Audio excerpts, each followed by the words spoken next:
नमस्कार। आकाशवाणी जयपुर अजमेर से प्रस्तुत हैं प्रादेशिक समाचार।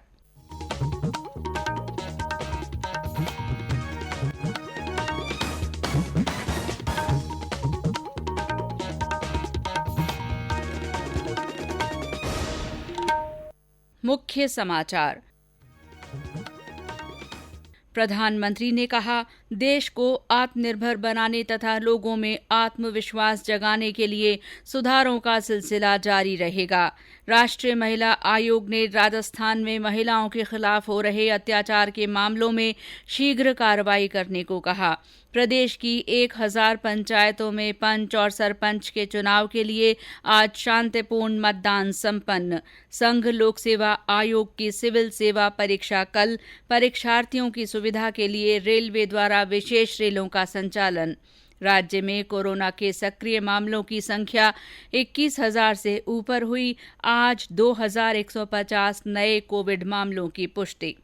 और प्रदेश में कोरोना जागरूकता के लिए जिलों में विभिन्न कार्यक्रम आयोजित।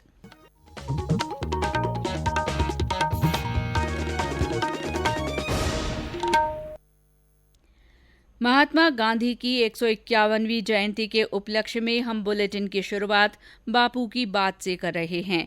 महात्मा गांधी ने 3 अक्टूबर 1947 को प्रार्थना सभा के बाद सत्य और सत्याग्रह के बारे में अपने विचार प्रकट किए थे। मैं देख रहा हूँ कि हमारे मुल्क में काफी जगह पे आज सत्याग्रह चलता है। ऐसा तो मुझको बड़ा शक है। इस जगह पे वो कहते हैं सत्याग्रह चलता है, वहाँ सचमुच वो सत्याग्रह है कि दुराग्रह है। ऐसा हमारे मुल्क में हो गया है कि एक चीज का नाम ले लो लेकिन काम तो उससे उल्टा ही है। और आज जो कोई भी पेशे भले पोस्ट ऑफिस के हो, टेलीग्राफ ऑफिस के हो, रेलवे के हो या तो देशी राज्यों में हो, जिस जगह पे वो सत्ता लेने की कोशिश कर रहे हैं। प्रधानमंत्री नरेंद्र मोदी ने कहा है कि देश को आत्मनिर्भर बनाने तथा हर वर्ग के लोगों में आत्मविश्वास जगाने के लिए सुधारों का सिलसिला आगे भी जारी रखा जाएगा। प्रधानमंत्री आज हिमाचल प्रदेश के सोलंग घाटी में एक जनसभा को संबोधित कर रहे थे। कृषि सुधारों से संबंधित विधेयकों को ऐतिहासिक करार देते हुए प्रधानमंत्री ने कहा कि ये सुधार 21वीं सदी के भारत की जरूरत हैं और इससे किसानों का भविष्य उज्जवल होगा। उन्होंने कहा कि कृषि कानून का विरोध करने वाले तर्क दे रहे हैं कि यथास्थिति बनाए रखी जाए, लेकिन देश आज परिवर्तन के लिए प्रतिबद्ध है। इससे पहले प्रधानमंत्री ने हिमाचल प्रदेश में अटल सुरंग का उद्घाटन किया। उन्होंने कहा कि सरकार ने अपनी पूरी ताकत सीमावर्ती इलाकों में बुनियादी ढांचे को सुदृढ़ करने में लगा दी है।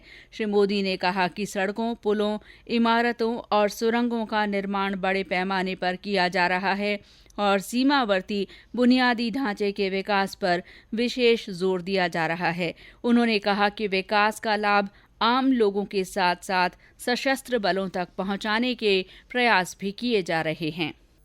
इसका बहुत बड़ा लाभ सामान्य जनों के साथ ही हमारे फौजी भाई बहनों को भी हो रहा है। सर्दी के मौसम में उन तक रसद पहुंचाना हो, उनकी रक्षा से जुड़े साजो सामान हो, वो आसानी से पेट्रोलिंग कर सके, इसके लिए सड़कों का जाल बिछाया जा रहा है। देश की रक्षा जरूरतों, देश की रक्षा करने वालों की जरूरतों का ध्यान रखना, हितों का ध्यान रखना हमारी सरकार की सर्वोच्च प्राथमिकता में से एक है।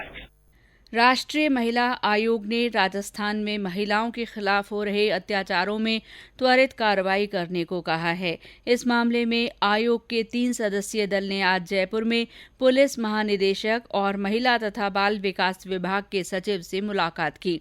आयोग ने पुलिस महानिदेशक को राज्य के सभी लंबित मामलों की तथ्यात्मक रिपोर्ट 7 दिन में प्रस्तुत करने के निर्देश दिए हैं। इसके बाद पत्रकारों से बातचीत में आयोग की सदस्य श्यामला एस कुंदर ने कहा कि पिछले 1 सप्ताह में राज्य में यौन प्रताड़ना के 16 मामले मिले हैं। उन्होंने कहा कि आयोग को इस साल ज्यादती की 40 शिकायतें मिली, जिनमें से 38 शिकायतों पर राज्य सरकार से रिपोर्ट प्राप्त नहीं हुई है। अभी लास्ट वीक हम लोग इस राजस्थान पे सेक्सुअल ऑफेंस का 16 केसेस रिसीव किया है और 2019 में राष्ट्रीय महिला आयोग में राजस्थान से 764 कंप्लेंट हम लोग रिसीव किया है। इतना केसेस रिसीव किया, उसमें 61 केसेस है रेप और अटेम्प्ट टू रेप है। इस 61 केस में 55 केसेस अभी भी पेंडिंग है बिकॉज ऑफ ATR। और 2020 में हम लोग 40 रेप केसेस अपना NCW में रजिस्टर हुआ है। इसमें भी 38 केसेस अभी भी पेंडिंग है। आयोग की सदस्य राजुलबेन एल देसाई ने राज्य में महिला अत्याचारों के बढ़ते मामलों पर चिंता प्रकट की और कहा कि इन्हें रोकने के लिए राज्य सरकार को तुरंत कदम उठाने चाहिए। उन्होंने कहा कि महिला सुरक्षा को लेकर राज्य की स्थिति बहुत खराब है। राजस्थान जो शांति प्रिय प्रदेश की तरह माना जाता था, राजस्थान एक ऐसा प्रदेश था कि वो अपने कल्चर से, अपने संस्कृति से पूरे देश में जाना जाता था। आज राजस्थान में महिलाओं की हालत इतनी खराब है कि एक महिला है वो प्रशासन तक, थाने तक नहीं पहुंच पा रही है। तो ये सब जो इसके पीछे अगर हम एक इन्वेस्टिगेशन की तौर पे, रिसर्च की तौर पे जाए तो बहुत डरावना और भयानक चित्र राजस्थान का महिलाओं के लिए हमारे सामने आ रहा है।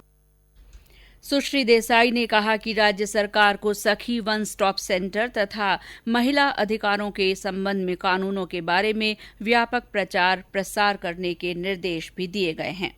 ये समाचार आकाशवाणी जयपुर अजमेर से प्रसारित किए जा रहे हैं। प्रादेशिक समाचार बुलेटिन आप हमारे ट्विटर हैंडल @AIR_News_ पर फॉलो कर सकते हैं। प्रदेश की 1000 पंचायतों में पंच और सरपंच के चुनाव के लिए अब से कुछ देर पहले मतदान संपन्न हुआ। मतदान समाप्ति के तुरंत बाद मतगणना और परिणाम घोषित करने का काम जारी है। इन चुनावों में बम्पर वोटिंग दर्ज की गई है। राज्य निर्वाचन विभाग के आंकड़ों के अनुसार दोपहर 3 बजे तक 66.72% लोगों ने अपने मताधिकार का प्रयोग किया। 3 बजे तक सबसे ज्यादा 80.7% मतदान जोधपुर जिले की बाप पंचायत समिति में हुआ। आयोग के अनुसार छुटपुट घटनाओं को छोड़कर सभी जगह शांतिपूर्ण मतदान संपन्न हुआ है। कल इन पंचायतों में उप सरपंच के चुनाव होंगे। तीसरे चरण के लिए 6 अक्टूबर को मतदान होगा, जबकि चौथे चरण में 10 अक्टूबर को वोट डाले जाएंगे। केंद्रीय कृषि राज्य मंत्री कैलाश चौधरी ने आज भरतपुर में प्रेस कॉन्फ्रेंस में कहा कि केंद्र सरकार द्वारा लाए गए कानूनों से किसानों को लाभ होगा और किसानों को अपनी फसल बेचने की आजादी मिलेगी। उन्होंने कहा कि कृषि कानून से किसानों की आय दोगुनी होगी और बिचौलियों से मुक्ति मिलेगी। कांग्रेस नेता और टोंक विधायक सचिन पायलट ने पूर्वी राजस्थान नहर परियोजना को राष्ट्रीय परियोजना घोषित करने के संबंध में प्रधानमंत्री नरेंद्र मोदी को पत्र लिखा है। आज लिखे अपने पत्र में श्री पायलट ने कहा कि ये परियोजना राज्य के 13 पूर्वी जिलों की जीवन रेखा बन सकती है। उन्होंने कहा कि राज्य के 295 ब्लॉक में से 245 ब्लॉक ड्राई जोन में हैं और भूजल की उपलब्धता लगातार कम हो रही है। अपने पत्र में श्री पायलट ने 37,247 करोड़ रुपए की लागत वाली इस परियोजना की तकनीकी स्वीकृति देने और इसके वित्त पोषण के लिए केंद्र की ओर से सहायता दिए जाने का आग्रह किया। भारतीय जनता पार्टी राज्य की कानून व्यवस्था के बिगड़ते हालात के खिलाफ सोमवार को राज्यव्यापी हल्ला बोल कार्यक्रम आयोजित करेगी। पार्टी के प्रदेश अध्यक्ष सतीश पूनिया ने कहा कि महिला अत्याचार के पिछले दिनों कई सारे मामले हुए, लेकिन सरकार द्वारा कोई कार्रवाई नहीं की जा रही है। आज राजस्थान सर्वाधिक अपराधग्रस्त राज्यों में शुमार हो गया। ये चिंताजनक है और इसलिए हम जहां एक और महामहिम राज्यपाल महोदय से हस्तक्षेप की मांग करेंगे, वहीं दूसरी ओर 5 अक्टूबर सुबह 11 बजे प्रदेशव्यापी हल्ला बोल कार्यक्रम इस सरकार के लचर कानून व्यवस्था के खिलाफ करेंगे। सभी जिला केंद्रों पर हमारे तमाम जनप्रतिनिधि, पार्टी के सभी प्रमुख कार्यकर्तागण इस कार्यक्रम को सरकार को चेताने के लिए पूरी मजबूती से संपन्न कराएं। संघ लोक सेवा आयोग द्वारा सिविल सेवा प्रारंभिक परीक्षा कल आयोजित की जाएगी। इस परीक्षा में बैठने वाले परीक्षार्थियों की सुविधा के लिए उत्तर पश्चिम रेलवे द्वारा 5 विशेष रेल सेवाओं का संचालन किया जा रहा है। उत्तर पश्चिम रेलवे के मुख्य जनसंपर्क अधिकारी सुनील बेनीवाल ने बताया कि परीक्षार्थियों और आमजन की सुविधा के लिए अलवर और जयपुर, हनुमानगढ़ तथा जयपुर के बीच रेल सेवाएं संचालित की जाएंगी।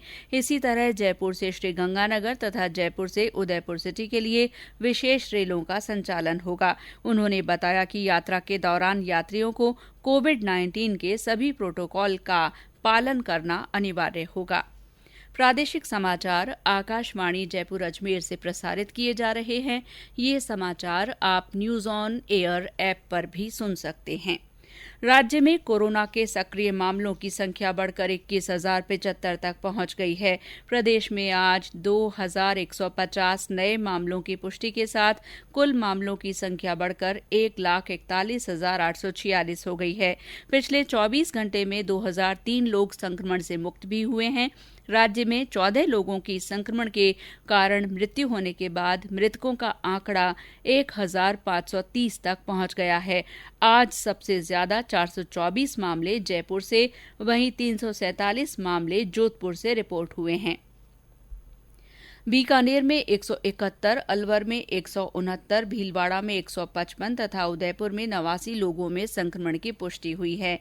आज बाड़मेर में महज 1 जबकि झालावाड़ में 4 संक्रमितों का पता चला है।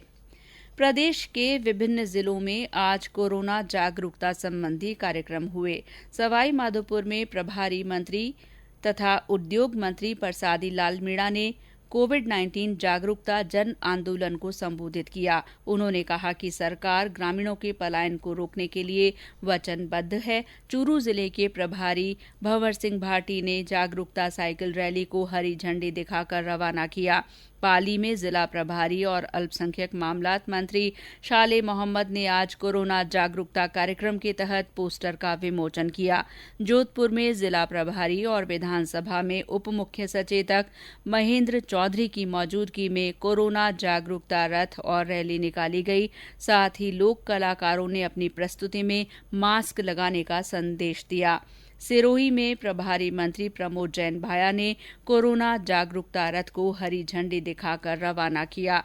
झालावाड़ जिले में आज नो मास्क नो एंट्री के तहत विभिन्न आयोजन किए गए।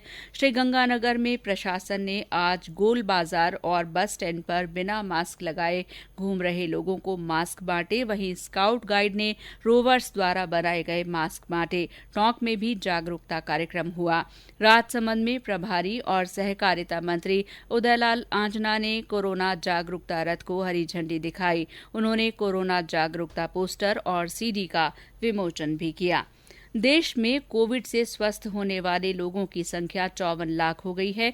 आज संक्रमण के 79,476 नए मामले सामने आने के बाद कोविड-19 के कुल मामलों की संख्या 64,73,544 हो गई है। और अब प्रस्तुत है बापू का प्रिय भजन वैष्णव जन, जिसे गाया है अल्जीरिया के कलाकारों ने।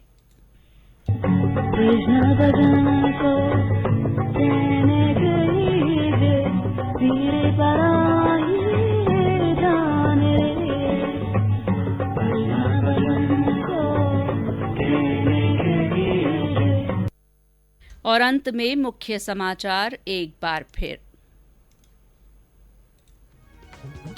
प्रधानमंत्री ने कहा है कि देश को आत्मनिर्भर बनाने तथा लोगों में आत्मविश्वास जगाने के लिए सुधारों का सिलसिला जारी रहेगा। राष्ट्रीय महिला आयोग ने राजस्थान में महिलाओं के खिलाफ हो रहे अत्याचार के मामलों में शीघ्र कार्रवाई करने को कहा है। प्रदेश की 1000 ग्राम पंचायतों में पंच और सरपंच के चुनाव के लिए आज शांतिपूर्ण मतदान संपन्न हुआ। संघ लोक सेवा आयोग की सिविल सेवा परीक्षा कल होगी। परीक्षार्थियों की सुविधा के लिए रेलवे द्वारा विशेष रेलों का संचालन किया जाएगा।